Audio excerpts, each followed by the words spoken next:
Assalamualaikum warahmatullahi wabarakatuh dan salam sejahtera. Nama saya Muhammad Al-Hafiz bin Muhammad Nadri. Saya akan menerangkan mengenai sinopsis, iaitu sedia maklum bahawa Petronas adalah syarikat yang terkemuka di Malaysia dan serata dunia. Iaitu Petronas adalah sebuah syarikat minyak dan gas Malaysia yang ditubuhkan pada tahun 1974, dimiliki sepenuhnya oleh Kerajaan Malaysia. Syarikat ini dimiliki oleh seluruh sumber minyak dan gas di Malaysia dan diberi kepercayaan untuk bertanggungjawab mengembangkan dan menambah nilai sumber ini. Sedia maklum, pada tahun 2019 ini, satu dunia telah digemparkan dengan satu pandemik virus COVID-19 yang pertama kalinya muncul di Wuhan, China. Kemudian harga minyak dunia pula menurun dengan mendadak pada tahun 2020. Serata dunia termasuk Malaysia terkesan dengan isu-isu yang melanda ini.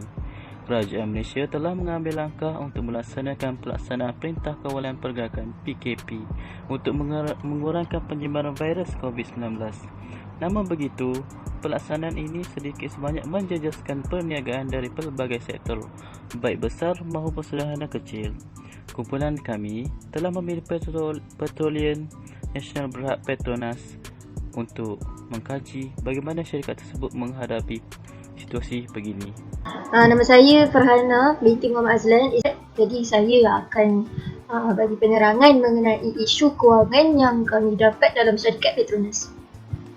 Okey, terdapat 3 isu kewangan yang kami dapat, iaitu yang pertama, penurunan hasil minyak yang mendadak. Yang kedua, kejatuhan harga minyak. Yang ketiga, peningkatan saham. Penurunan hasil minyak petroleum yang sangat ketara ditunjukkan pada tahun 2020 berbanding tahun-tahun sebelumnya. Okey, kalau anda boleh tengok gambar yang telah saya sediakan tu menunjukkan hasil Petronas dari tahun 2015 sampai 2019 sebenarnya menunjukkan peningkatan secara berterusan. Namun pada tahun 2020 hasil minyak petroleum tu telah jatuh mendadak. Saya akan ceritakan kenapa ya. Hilangan hasil itu hilang sebanyak 300 juta bagi setiap kejatuhan $1 harga minyak mentah dunia. Perkara ini sebenarnya mendorong kepada kemerosotan dividen Petronas dan juga cukai pendapatan income tax Petronas. Yang kedua, kejatuhan harga minyak yang mendadak. Kalau tadi kita cerita pasal hasil minyak yang jatuh, ia juga mestilah disebabkan harga minyak yang jatuh sebenarnya.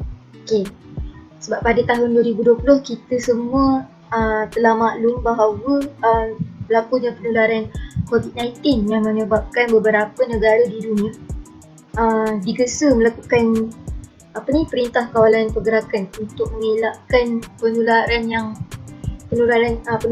COVID-19 ni. Jadi, bila perkara ni dibuat, contohnya kat Malaysia kan, kerajaan laksanakan PKP selama 3 bulan.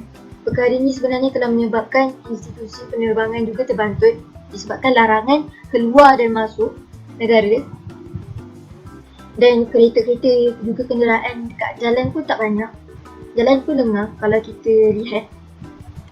Okey, jadi disebabkan itu kenderaan-kenderaan ni dia tak perlukan minyak yang banyak. So berlaku permintaan yang rendah. Maksud permintaan tu jadi makin rendah, yang menyebabkan berlaku lambakan bekalan minyak mentah di pasaran disebabkan permintaannya rendah. Okay. Yang ketiga, peningkatan saham. Okey, walaupun Petronas bila kita tengok hasil dia turun, harga minyak dia turun, tapi dia telah mengambil langkah proaktif yang menyebabkan saham Petronas ni tetap meningkat susulan penemuan minyak baru di Teluk Mexico. Ia merupakan kemasukan dan penemuan pertama Petronas dalam operasi minyak dan gas di luar pantai Teluk Mexico. Okey, pada petang 7 April 2020, saham PETDAT melonjak daripada 84 sen kepada RM20.94. PETGAS pula naik daripada 20 sen kepada RM15.50 dan PETCHAN meningkat daripada 1 sen kepada RM4.79. Ini menunjukkan prestasi yang positif terhadap peningkatan saham Petronas lah. Okey. Kalau tengok dekat gambar yang saya sediakan tu, saham Petronas sejak tahun 2015 sehingga 2019 itu sebenarnya menunjukkan prestasi yang bagus dan memberangsangkan lah. Petronas ni dia pandai maintain dia punya saham tu supaya tak ada macam jatuh teruk sangat. Dan terus meningkat. Objektif pelajaran bagi panduan kes ini ialah yang pertama, mengetahui punca berlakunya penurunan harga minyak mentah dunia. Yang kedua, untuk mengenal pasti kesan apabila minyak mentah dunia turun mendadak. Dan yang terakhir ialah dapat menerokai dan mengesyorkan strategi yang boleh dipakai apabila berhadapan dengan krisis ekonomi negara. Cadangan soalan ialah yang pertama, bagaimanakah boleh berlaku kejatuhan harga minyak dunia? Yang kedua, apakah kesan apabila musibah melanda pada tahun 2020 ini kepada Petronas? Dan yang terakhir ialah, apakah strategi yang dapat Petronas laksanakan untuk menghadapi pelbagai krisis sektor minyak dan gas ini? Analisis dan cadangan jawapan. Yang pertama, punca kejatuhan harga minyak. Terdapat dua punca utama mengapa berlakunya isu ini. Punca yang pertama ialah pandemik COVID-19 yang bermula pada hujung tahun 2019. Pandemik COVID-19 telah menyebabkan orang ramai kurang bergerak di dalam malah ke luar negara, menyebabkan permintaan minyak menurun. Tambahan pula dengan kawalan pergerakan yang dikenakan di kebanyakan negara. Sebagai contoh, Malaysia telah melaksanakan Perintah Kawalan Pergerakan PKP bermula dari 18 Mac 2020 sehingga 12 Mei 2020 secara berfasa. Antara larangan semasa pelaksanaan perintah ini ialah sekatan kemasukan semua pelancong dan pelawat asing ke dalam negara, penggunaan minyak petrol dan mentah secara domestik dan untuk kegunaan kilang telah menurun dengan mendadak apabila semasa perintah ini berlangsung. Walaupun harga minyak turun, tetapi orang tidak membeli kerana tidak menggunakan kenderaannya sepanjang tempoh PKP. Punca yang kedua ialah berlakunya perang harga antara Rusia dan Arab Saudi. Pertubuhan negara-negara pengeksport petroleum mahu mengurangkan pengeluaran agar sesuai dengan penurunan permintaan dan penurunan ekonomi global yang disebabkan pandemik COVID-19. Walau bagaimanapun, Rusia tidak memberi kerjasama terhadap cadangan ini. Pada 8 Mac 2020, Arab Saudi memulakan perang harga dengan Rusia yang melaksanakan penurunan harga minyak sebanyak 65% setiap suku tahun. Pada beberapa minggu pertama bulan Mac, harga minyak Amerika Syarikat turun sebanyak 34%, minyak mentah turun sebanyak 26% dan minyak Brent turun sebanyak 24%. Untuk menjawab persoalan yang kedua, iaitu kesan kepada Petronas, kita akan melihat analisis kewangan. Pendapatan bagi syarikat Petronas untuk suku tahun pertama tahun 2020 ialah sebanyak RM59.6 bilion. Ini menunjukkan penurunan sebanyak 4% daripada RM62 bilion pada tempoh yang sama tahun lalu.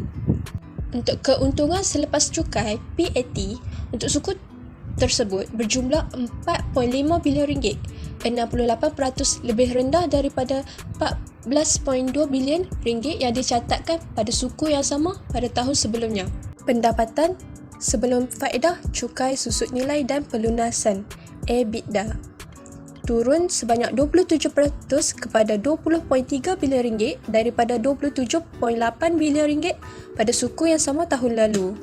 Kemudian ialah ekuiti pemegang saham telah menurun kepada RM374.1 bilion berbanding RM389.1 bilion pada 31 Disember 2019, terutamanya disumbangkan oleh dividen akhir yang diisytiharkan untuk tahun kewangan berakhir 31 Disember 2019. Untuk kajian ini, kumpulan kami telah menggunakan nisbah semasa, nisbah hutang dan nisbah hutang atas ekuiti untuk melihat prestasi kewangan syarikat Petronas. Untuk nisbah semasa, kita dapat melihat untuk setiap RM1 hutang semasa, Petronas mempunyai RM2 23 sen untuk membayar hutang tersebut. Kurang sedikit berbanding purata industri 2.74. Oleh itu, kedudukan kecairannya agak lemah tetapi tidak terlampau teruk. Sekiranya syarikat mengalami masalah kewangan, biasanya syarikat akan mula membayar akaunnya dengan lebih perlahan dan meminjam lebih banyak daripada bank. Hal ini akan meningkatkan liabiliti semasa. Kemudian kita akan melihat nisbah hutang bagi syarikat Petronas. Nisbah hutang bagi syarikat Petronas menunjukkan sebanyak 32.79%, iaitu kurang daripada 50%. Nisbah hutang yang lebih rendah biasanya menunjukkan perniagaan yang lebih stabil dengan potensi umur panjang, kerana syarikat dengan nisbah yang lebih rendah juga mempunyai hutang keseluruhan yang lebih rendah. Nisbah hutang Petronas dianggap kurang berisiko. Ini bermaksud Petronas mempunyai lebih banyak aset berbanding liability. Dan yang terakhir ialah nisbah hutang atas ekuiti. Nisbahnya menunjukkan bahawa Petronas mempunyai 48.79 sen hutang untuk setiap RM1 ekuiti. Nisbah kurang dari 1 menunjukkan bahawa bahagian aset yang disediakan oleh pemegang saham lebih besar daripada bahagian aset yang disediakan oleh pemiutang. Kreditor biasanya menyukai nisbah hutang kepada ekuiti yang rendah kerana nisbah rendah kurang dari 1 adalah petunjuk perlindungan yang lebih besar kepada wang mereka. Saya Muhammad Hafiz. Bahagian saya akan menerangkan mengenai strategi yang dipakai oleh Petronas dalam menangani pelbagai krisis yang melanda oleh mereka. Iaitu Petronas mengumumkan bahawa keuntungan selepas cukai turun kepada 45 bilion pada Q1 yang berakhir pada 31 Mac 2020 daripada 14.2 bilion tahun sebelumnya, terutamanya disebabkan oleh penurunan bersih aset dan pendapatan yang rendah dicatatkan. Mereka menggunakan strategi melindungi tunai dan mengekalkan kecairan, iaitu fokus Petronas adalah untuk mengekalkan wang tunai dan kecairan, meneruskan usaha pemantapan kos dan bertindak balas terhadap keadaan pasaran yang berubah dengan pantas. Petronas juga merancang untuk mengurangkan perbelanjaan modal sebanyak 21% tahun ini dan perbelanjaan menguras sebanyak 12%. Dengan berbuat demikian, Petronas akan berusaha sedaya upaya untuk meminimumkan kesan program perbelanjaan modal domestik mereka. Mereka juga akan melancarkan tindakan yang wajar untuk mengekalkan wang tunai dan kecairan, iaitu dengan mereka bertindak dengan cepat, harus memahami bahawa kepatasan adalah penting dan inisiatif boleh bersifat sementara.